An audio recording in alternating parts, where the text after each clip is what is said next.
مرحبا بكم في فيديو جديد. الفيديو هذا باش يكون في شكل بودكاست وباش يكون بداية سلسلة باش نفسروا فيها بريسك اللي باش تسحق الكل اللي باش تدخل في الكريبتو تريدينغ. عندها لي زانفورماسيون اللي تسحقهم باش تفهم شو معناتها كريبتو وعلاش الكريبتو وكيفاش خاصة كيفاش احنا قدام فرصة بالحق والله هاو نحلف اللي هي قادرة انها تبدل لك حياتك في 6 شهور هكا اذا كان بالطبيعة تستغلها بالطريقة الصحيحة.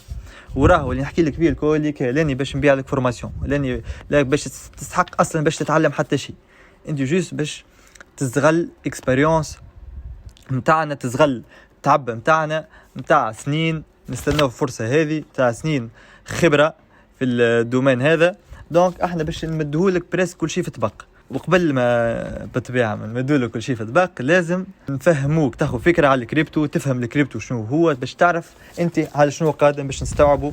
بالطبيعه باش الفيديو هذا باش تلقى فيه اجوبه على السؤالات نتاعك الكل اللي تدور في مخك على الكريبتو، على كيفاش الكريبتو وكيفاش طريقه الربح. دونك هذا كل باش وشنو هو الكريبتو هم منهم الكل. دونك باش تبدا فاهم وواعي كل شيء.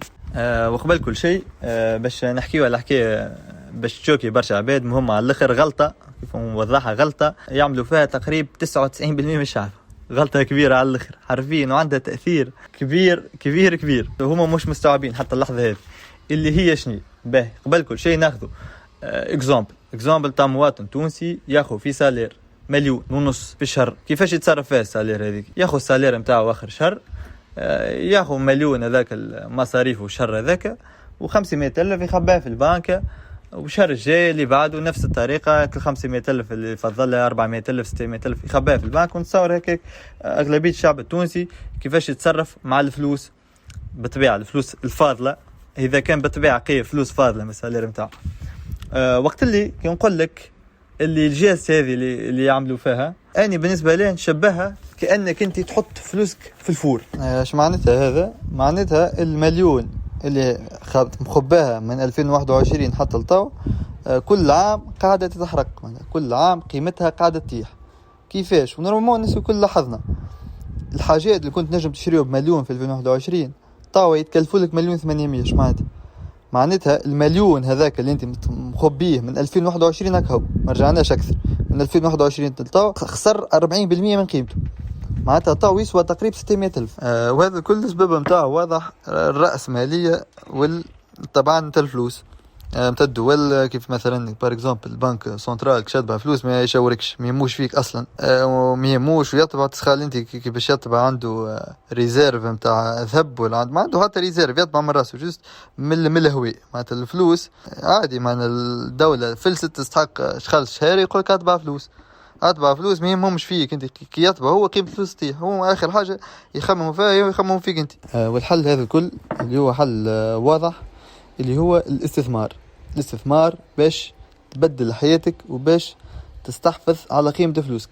خاطر جوز باش نعطي انفورماسيون على العباد ما في بالهمش بها، اللي هي اغلبية المليونيرات نتاع الالفينات عملوا فلوسهم بالعقارات. يعني شر جوست عباد عاديين على الاخر، ينجم يكون فلاح، ينجم يكون اللي ينفستغل فرصة العقارات في التسعينات، يعني الأراضي والديار اللي هو وتخلي يشري أراضي حتى عن غير قصد. حتى الفلاح مثلا ياخذ أراضي يبدأ يختم عليهم كانوش غاليين، تاو جوست الأراضي هذوكم اللي شراهم حتى عن غير قصد مش خمم اللي هو انفست فيهم، هما اللي يردوه حرفيا تاو من المليونيرات الموجودين تاو في العالم. نحكي أغلبية من أكثر من 50% من المليونيرات تاو لهم طب لا شيء، راهم عباد جوست انفستيخوا في الأراضي، نزغلوا فرصة استثمارية معينة باش بدلوا بها حياتهم حتى عن غير قصد. نعودها، والفرص الاستثمارية يتعودوا ديما. وجات نفس الفرص جاو مثلا مع التكنولوجيا. أول ما دخلت الانترنت كانت فما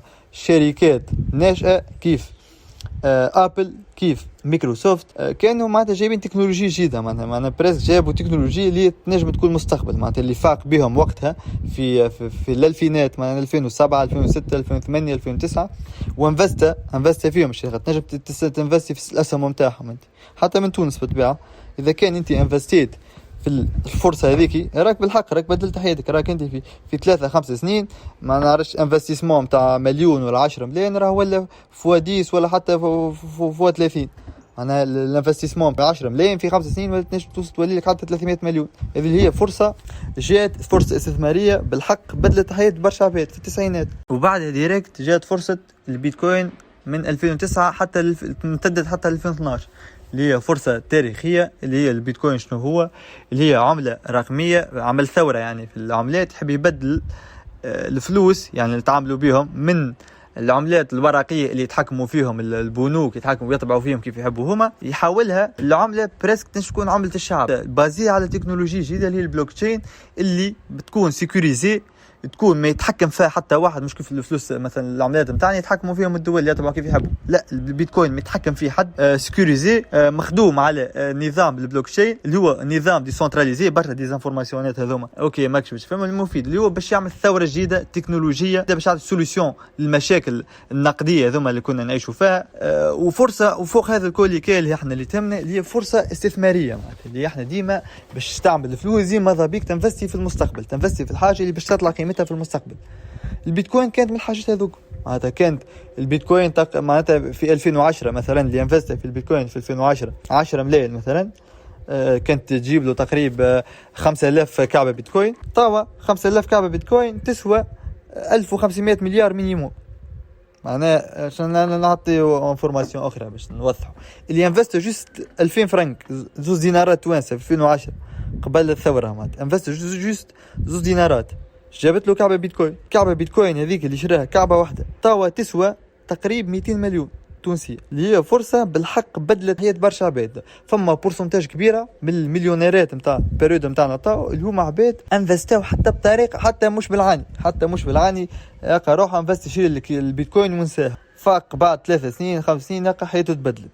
فما بورسنتاج محترمة من العباد بدلت حياتها بالطريقة هذه باستغلال فرصة استثمارية. هذه والفرص مخفتش غادي مع البيتكوين. مع جات فرصة أخرى اللي هي كيف بدلت حياة برشا عباد، بدلت حياة العباد اللي استغلتها. وجات الفرصة مثلا مع الإيثيريوم كيف كوين أخرى تابعة لكريبتو بالطبيعة. العباد اللي انفستات في الإيثيريوم في 2016 جوست مليون واحد، راهو ولاو لهم 210 مليون. انفستيسمون تاع مليون في عام ولا في عامين ماكس، راهو ولاو لك 210 مليون، راه بدلوا لك حياتك. الفرصة هذيك مفاجئ غادي، اللي ضاع فرصة 2016 راهو حذر على فرصة أخرى اللي هي فرصة 2020. كيف في الكريبتو. علاش في الكريبتو؟ خاطر الكريبتو هو المستقبل. العالم الكل كان ماشي بالكريبتو. كيف اني تو في 2024 ديجا كان عندكمش ديزانفورماسيون. الصين ماشيه الاتجاه استثمار الانفستيسمون في الكريبتو، روسيا ديجا انفستات في الكريبتو، امريكا ديجا منفستيه في الكريبتو، دونك قطر والخليج داخلين في الكريبتو. دونك باش تعرف العالم كيفاش ماشي به. قلنا اللي فاتته فرصه 2016 راهو حضر في فرصه 2020، وراهو جاته فرصه انه يبدل حياته في 2020. كيفاش؟ جات مثلا مع كوين كيف اسمها الماتيك، بوليغون ماتيك، عنده بروجي واضح.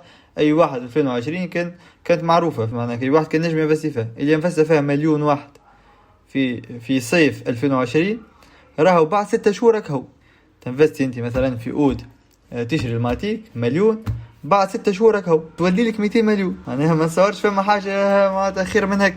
وكيف في 2020 زاد كاردانو مليون تولي لك 130 مليون في 12 شهر. يعني نحكيو على الثروة كبيرة في بريود صغيرة على الأخر. والفرصة هذه تعودت مرة أخرى في 2021. إكزامبلات راهو الماتيك والكاردان والإيثيريوم راهو فما برشا كيفهم طلعوا برشا كيفهم. أما جوست أخذت إكزامبل. ومن الكوينات اللي طلعوا في 2021 اللي تعودت فرصة مرة أخرى في 2021 عندك الأكس مليون في الأكس في جانفي تنفستي في 2021. في نوفمبر يولي لك 200 سامحني في نوفمبر يولي لك 360 مليون. ما تبيعش بدل حياتك تبدلش. في الساند مليون في الساند يولي لك 213 مليون في 2021 في 6 شهور هكا. النوامر هذو ما تنجموا تفرفيوا على رواحكم من الجوجل. وعلاش نحكي في هذا الكل؟ نحكي في هذا الكل على خاطر احنا توا في 2024 في صيف 2024 قدام نفس الفرصة الاستثمارية اللي صارت في 2016 2012 2016 2020 2021. دونك اللي مش باش ينفستي في الكريبتو توا راهو باش يخسر، مش باش يخسر، راهو باش يندم حياته كاملة. صدقني، خاصة إذا كانت توصل تسمع فيا يعني فاش نحكي. ونتصور بكلكم تحبوني ندخل في صلب الموضوع، يعني كيفاش نستغل الكريبتو، كيفاش نستغل الفرصة هذه، كيفاش نبدل حياتي من الكريبتو، كيفاش نربح من الكريبتو. السؤال هذا قبل ما نجاوب عليه فما ديزانفورماسيون لازم نعطيوهم على الكريبتو تريدينج. اليوم شنو مثلا نجاوبوا على اكثر سؤالات يتسالوا باش من بعد ما يجينيش يتسالوا لي نفس السؤالات، باش نجاوب عليهم من توا باش نكون واضح، باش تكون عندكم رؤيه شامله على الكريبتو وعلى شنو قادمين وفاهمين الوضع. اول سؤال ديجا مقايدهم، اسكو الكريبتو ليغال ولا لا في تونس؟ يعني اسكو هو ممنوع ولا مش ممنوع؟ الجواب الكريبتو مش ممنوع في تونس، تكون واضح، ما فما حتى قانون في تونس كونتر الكريبتو. الحكايه ذي بري فيتا عن طريق محامي، دونك متاكد منها. السؤال اللي بعده، اسكو الكريبتو حلال ولا حرام؟ الكريبتو اللي هو استثمار، باش نكون معكم واضح، هو بريسك التجاره اللي هي شنو هي؟ تنفستي في كوينات معينه اللي هما بروجيات وراهم مش لعب، كيف قيمه البروجي تطلع كيف سومها ما يطلع، او كتبيع بالربح نتاعك. مثلا انفستيت كوين سومها $1، شريت منها 1000 كعبه، ومن بعد كي ولا سومها $2 بعت، هذه انت ربحت، معناها اللي شريته ب1000 بعته ب2000، انت ربحت الفرق. هذه هي مفهوم التجاره، والحكايه هذه مفريفي فيها بالباهي بالطبيعه. التريدينج في سبوت في الكريبتو راه حلال 100%، راني مفريفي منها المعلومه. السؤال الثاني اللي تسال برشا، اللي هو اكثر سؤال نتصور يتسال، اللي هو قداش نبدا يعني كيف نعرفوا احنا اللي احنا باش ننفستيو باش نستثمروا. يعني الدومين هذا شنو لازمه تليفون وكونت في البينانس وكونت فيه فلوس بتبيع باش نفستي فيه. معناتها السؤال هو اللي تسال برشا، اللي هو بقداش نبدا. والله الجواب نتصور واضح، معناتها الجواب نتصور واضح حسب ما حكيت من اول فيديو لتوا، اللي احنا قدام فرصه ما تتعودش. دونك نحبك تتصرف بنفس الطريقه. مثلا نسالك نفس السؤال، اذا كان يرجع بك الوقت في 2020 وحضرت رجع بك الوقت، سافرت عبر الزمن، تلقى روحك في 2020 قدام فرصه كبيره تبدل لك حياتك، بقداش كنت تنفستي وقتها؟ ما نتصورش باش تنفستي ب10,000 ولا ب20,000، راك انفستيت مونطون بالحق يكون يبدل لك حياتك. نفس الحكايه طاو. دونك شو نقول، رايي الشخصي بالطبيعه وانت حر، بالنسبه لنا قدام فرصه كبيره على الاخر، ماذا بيك تزغلها بالطريقه صح. خاطر اذا كان انت باش تخسر عليها 100,000 ولا 50,000، راك ما زغليت حتى شيء، راك ما زغليتهاش، وماذا بيك ضايعها خير. علاش؟